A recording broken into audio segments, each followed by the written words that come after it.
정리를 해보면 팔자주름을 해결하는 두 가지 방법. 첫 번째, 두 번째 고요. 안녕하세요. 메이필 클리닉 대표원장 손은미입니다. 이윤근입니다. 오늘은 저희 이윤근 원장님과 함께 팔자주름에 대해서 이야기를 나눠볼까 해요. 팔자주름 얼굴에 딱 가운데 있으면서 움푹 패여서 여간 신경이 쓰이는 게 아니죠. 다양한 표정을 짓다 보니 다른 곳에 비해서 이른 나이에 주름이 생기는 곳이기도 하고요. 원장님, 그러면 팔자주름이 뭔지 설명 더 해주시죠.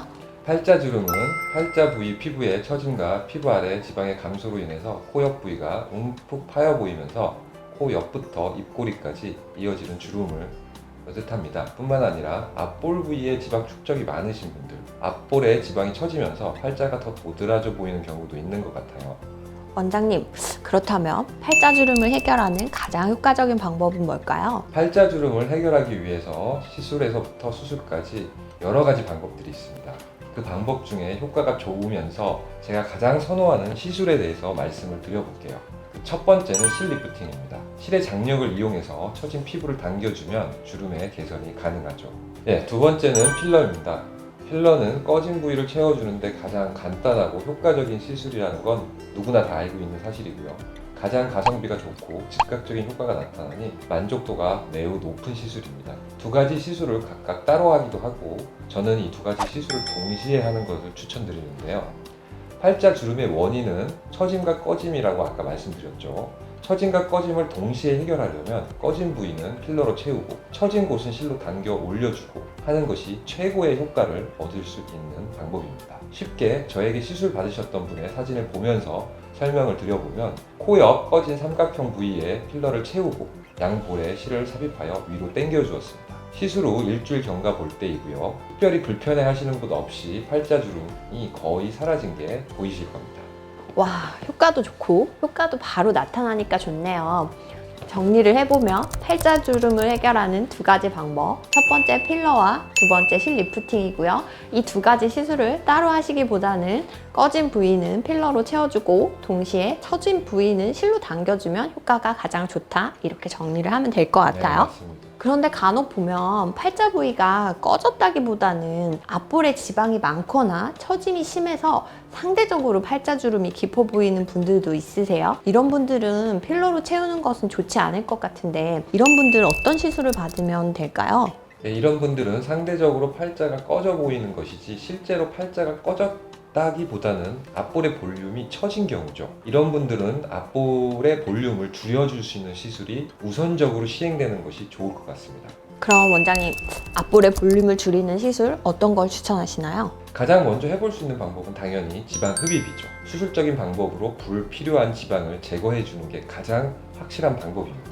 두 번째로는 지방 감소 효과와 리프팅 효과를 동시에 줄 수 있는 시술인 울세라 같은 초음파 리프팅 시술을 추천드립니다.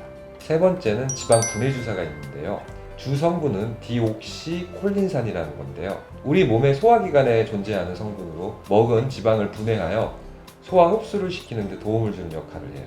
이 성분을 피하 지방에 직접 주입하면 피하 지방이 녹으면서 파괴되는 효과를 얻게 되는 것입니다. 요약하면 이런 분들은 우선적으로 울세라나 지방 분해 주사 또는 지방 흡입으로 볼륨을 전체적으로 줄여준 다음에 실 리프팅을 시술하시면 더욱더 효과가 좋게 되는 것입니다.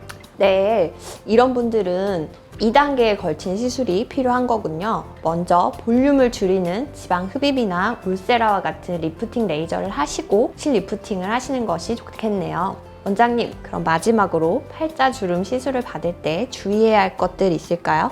제가 가끔 환자분들을 보다 보면 팔자 부위의 필러가 앞볼 부위까지 올라가 볼록하게 뭉쳐서 팔자주름이 오히려 더 깊게 보이게 되시는 분들을 자주 만나게 됩니다. 이렇게 되지 않기 위해서는 진짜 시술자의 스킬이 매우 중요한데요. 제대로 잘 넣어주면 잘 발생하지 않는 부작용입니다.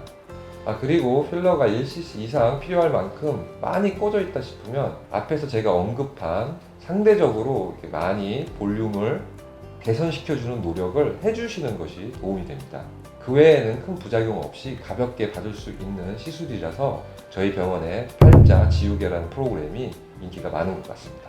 네, 저도 시술을 하다 보면 팔자 필러가 위로 밀려 올라가서 앞볼이 이렇게 축 처진 것처럼 보이시는 분들 종종 보는데요. 그런 분들은 뭉친 필러를 먼저 해결해주고 앞서 언급한 리프팅 시술을 병행하면 만족도가 많이 좋아지더라고요. 원장님 말씀하신 대로 가격 대비 만족도가 높아서 대표적인 가성비 값 시술이라고 하나 봐요.